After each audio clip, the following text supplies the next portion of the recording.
Welcome to the Jameson Files. I'm your host, Carrie Weber, and we're thrilled to have you joining us for another episode. Today, we are going to focus in the realm of marketing. It's always fun to learn about marketing. What's the new trend? What are things that can help us be found more successfully, or to bring in more new patients, or to refresh our brand? All of those are always fun. But what we don't think about as business owners is, what are we doing to make sure that we are being compliant and that we are protected in how our website is present online and is performing?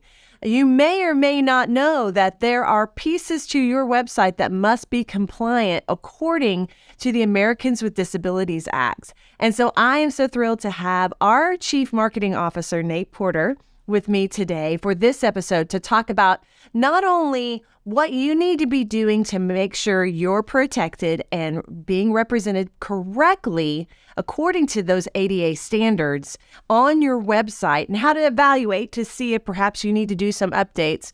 But also, we're going to talk a little bit about your website in general. We often set it and forget it. Some of you may be a little more active and intentional in your marketing efforts. You may be doing a lot of things well. Some of you may have some changes or some updates that you need to be considering. And so we're going to talk about those today. And so, Nate, thank you so much for being with me. Yeah, thanks for having me. So let's talk about, to start things off, let's really just give everybody a scare, shall we? Let's talk about websites from the side of being compliant according to the Americans with Disabilities Act.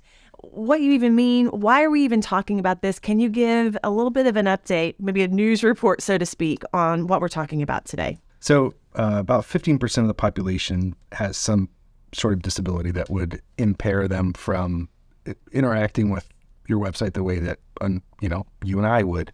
And it can be anything from someone who's colorblind to someone who is fully blind or deaf, those kind of things. So, the web platforms have been a little bit of a gray area for some time. The ADA has sort of, not been very forthcoming with their regulations and definitions for that. There's been certainly some talk about it and things like that since 2015, 2016. But the legislation hasn't really been there. So what's kind of driven this, though, for business owners and business, people who operate websites, whether it's e-commerce or whatever, is legal actions. And so in 2016, there was a landmark case against Domino's where someone was trying to order a pizza, allegedly, and they were not able to complete the process because they were blind and they couldn't navigate to make that work. So, people use assistive technologies like screen readers and things like that to help them in that process. Domino's lost that lawsuit. They appealed it all the way up to the Supreme Court. And in 2019, the Supreme Court declined to overrule that decision. And so, in a way, that kind of established the standard for what was acceptable when it comes to accessibility. And so, we talked about this back in 2020, and now here we are a few years later, and we're seeing that the volume of lawsuits against people has really increased in this area. So what you're saying is, since these lawsuits have started to take place in doctors' practices, maybe thinking, well, Domino's Pizza is a little bit bigger than us. But what you're saying is, at this point in time, because of how legislation, or because of how the rulings have gone, through that kind of initial lawsuit, that just puts every business owner that has a website online at risk for groups that are going out to see if you are indeed compliant based upon the ADA. We're not talking about the American Dental Association here, people. We're talking about the Americans with Disabilities Act. So what can practices do? What do they need to do to make sure they're being compliant and not putting themselves at risk for a fine? So the thing to kind of understand about this is that it's not the same as other compliance in your practice. Other compliance in your practice would be like HIPAA, OSHA compliance, those kind of things. which are obviously very important, and you may, receive, scrutiny for that, or someone may report something in those cases. This is a little different because your website is considered a public space. And so it comes under different level of regulation. And also what we're seeing is that the people who are taking legal actions against website owners are not your patients, your local community, your customers, those kind of things. It's legal firms who are using bots to sort of scan the internet, find websites that are incompliant. Then they kind of filter that by industry to see, which industries have a highest likelihood to be able to pay a lawsuit or legal action. And then they pursue legal action against those businesses. So in the last 3 years, half of the top 500 websites have been named in a lawsuit. Wow. To accessibility. So it's very prevalent for small businesses and big businesses alike.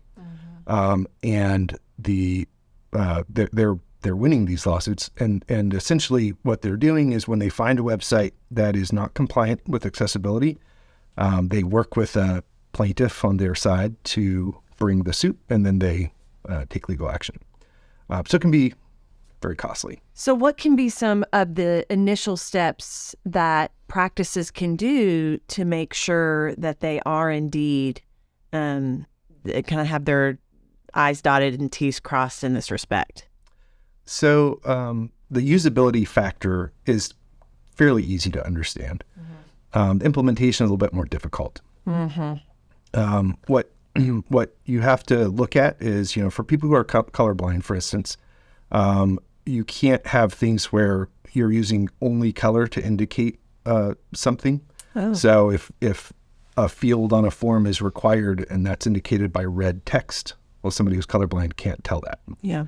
So it's something as simple as that.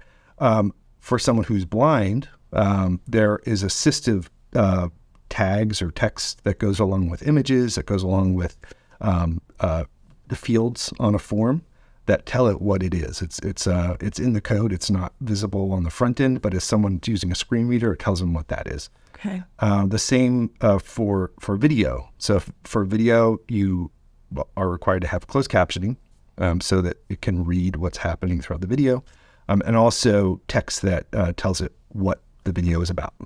And then there's also contrast. So people who are vision impaired but not blind, if you have text over an image, that may not be very visible to someone. Or if you have two colors that are too similar in tone, might be visible to you and I, but it would be hard for someone who's vision impaired to read. So there's a lot of different things like that. We go through a process of auditing websites to identify how many things are wrong with them. It can also be something as simple as tab order, where if you're tabbing through a page, maybe it's jumping around instead of going, in the order you would expect. So it really does require somebody to do sort of an audit of your site to see what's wrong with it. Our team is certified in accessibility. And so we've gone through, 10 or 20 hours of training each person to kind of identify all of this. Our developers are used to that. But it's quite a bit of work to sort of change that kind of mindset. So if this just seems overwhelming and you don't even know where to start, because obviously what the story of this was something that we now know that, 5 years ago wasn't even a thing. So this is just another example of the evolution of websites, of marketing, of why it's important to stay up to date with your website. And so for those of you that need help with this, determining what your needs are for your current website, you can reach out to us at Jamison, and we would be happy to have a conversation with you and work with you to audit your site to determine if you are all good or if there are areas that need to be improved or changed to make sure that you're representing yourself correctly according to these standards. This just makes me think, when I talk to people in lectures about marketing, I'm always telling them, if your website is 3 years old and you haven't done anything to change it, it's completely out of date. And we were just talking before now, and you were saying if if they haven't done anything to their website since 2020, there's probably an overhaul that needs to be done. Yep. Right? Yeah. So if you're easy to remember back to the 2020, that was pandemic. Unfortunately, no one can forget. If you haven't done it since the pandemic, it's definitely time to take a look. I think something else, I mean, while we're on the topic of websites, can we go a little deeper there for a little bit? Something that I find is interesting is even still to this day, even though I feel like websites and the need for that has really been given its due justice at this point, we're not necessarily fighting as much to help practices understand the need for that online presence. I mean, most practices have a website. It doesn't mean that it's any good or even remotely current, but they have something online with their name on it. But that just doesn't do the trick, especially if you're paying a company to keep that going for you or whatever. What's the point? Here's me getting on a tangent here, but what's the point in investing in that when it's really not doing anything for you and your online presence and ability to be found? Would you like to join me on my soapbox about this? Yeah, I mean, so the thing is that a website standalone, it's not a traffic driving tool. If you just put a website and stick it out there, it's kind of like taking a brochure and sticking it somewhere and hoping that people are going to find it. Right. So, and maybe right after you launch it, you might get some traffic boost out of it because you are putting new information out there that's getting indexed and might give you a little boost.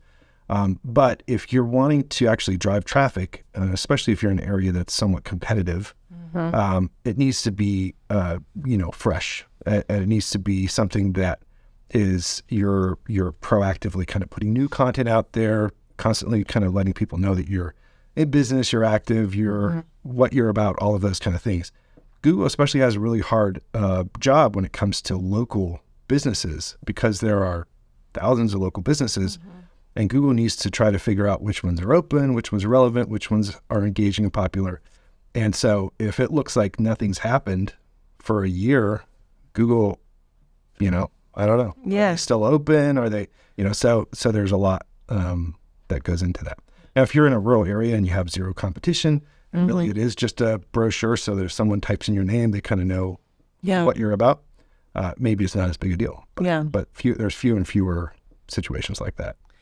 So to me, the takeaways from just this brief conversation are, when you think about your website and, it's much more than just that you have on up. You need to make sure that it's compliant, that it's really checking the boxes of what's expected of a functioning website for any level of business at this point.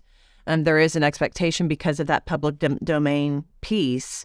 It has to be accessible to people. If you don't know, then it's time to do some due diligence. If you need help with that beyond some of the advice that Nate gave today, reach out to us or the professional that you trust the most and let us help you make sure that you are compliant and help you to get compliant if you aren't right now.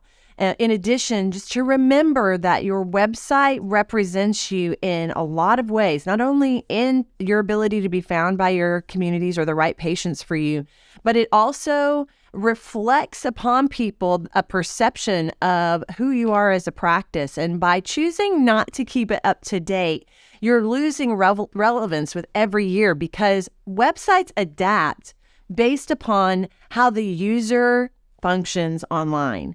And so me as Madam User, you want to make sure that your website reflects to me that you're up to date, that you're relevant, that you're open, and that you are reflecting the quality of dentistry that you want people to be perceiving they're going to receive from you. So not only do you need to make sure that you are compliant upon ADA, Americans with Disabilities Act standards for your own protection, but it's also maybe time to do an overhaul and a look through of your website. When was the last time it was updated? Are you being found in searches at the level that you want to be? Are you attracting the right amount of new patients and the right types of new patients because of your online presence? If the answer is no to any of those, it may be time to look for new support, or it may be time to do a refresh of your website so that you can start getting the results that you want and need through your online presence. So Nate, how can everybody find us? What would be some next steps in terms of both looking at their compliance standards at this point, but also in if they need some ideas or some help with their websites, what can they do? So one quick note I wanted to mention about accessibility before I jump. Sure. So this is something that is a common misconception, and that is that you can buy a little accessibility widget, throw on your website for $50 a month, and that's going to fix your problem. And it is tempting because it's affordable and it's seems like a Band-Aid solution. But about 30% of lawsuits are including the websites who have the little accessibility widget. Wow. And so it doesn't protect you because, again, while it can offer some tools, it can block screen readers. So people can get lost and kind of not know how to navigate just because that thing pops up. It also can't add information that's not there. So it can't identify what a picture is about and add alt text to the picture. It can't add explicit text on buttons. So instead of submit, submit contact form or whatever. So it doesn't protect you. It's just there's no easy button. Good note that that yeah, great that's point. a Band-Aid solution that doesn't work. Band-Aid solutions in anything typically don't work. So if it can be called a Band-Aid solution, it's probably not a solution. So, but in terms of finding us and kind of what we've moved to is a web platform model that is a little bit because of kind of all the tools and HIPAA compliance and forms and all that. We've moved to a model that's an ongoing subscription model that kind of keeps you from having to worry about this every 2 or 3 years. We implement these changes as they come along, and so there's no more kind of, am I out of date? Am I up to date? It's just automatic. You can go to jmsn.com and go to our marketing page. We have information on our websites there. You can request a consultation with us, and we can specifically just look at accessibility with you and do an evaluation of that for free, just so you have peace of mind to know whether you're protected or not, or what the issues are that are on your current website, and then we can provide you with a recommendation from there. So really, there is an easy button. It's not necessarily easy for us, but it makes it easy for you because you can reach out to us and we can evaluate your needs with you, complimentary, and let you know where your focus needs to go and how we could help you. Yeah? Yeah. Okay. Well, Nate, thank you so much for being with me today. And thanks to all of you. Remember, your practice is multifaceted. There's a lot that you have to be keeping an eye on and making sure it's on the right track. And your marketing, your website, that's just one of them. So reach out to us at jmsn.com if we can ever be a help to you. And thank you for joining me for another Jamison Files. We appreciate our Jamison Files community, and we'll see you next time. Thank you for joining us on this episode of the Jamison Files. Visit us online at jmsn.com. You can subscribe to this podcast on iTunes, Google Play Music, or Spotify. See you next time.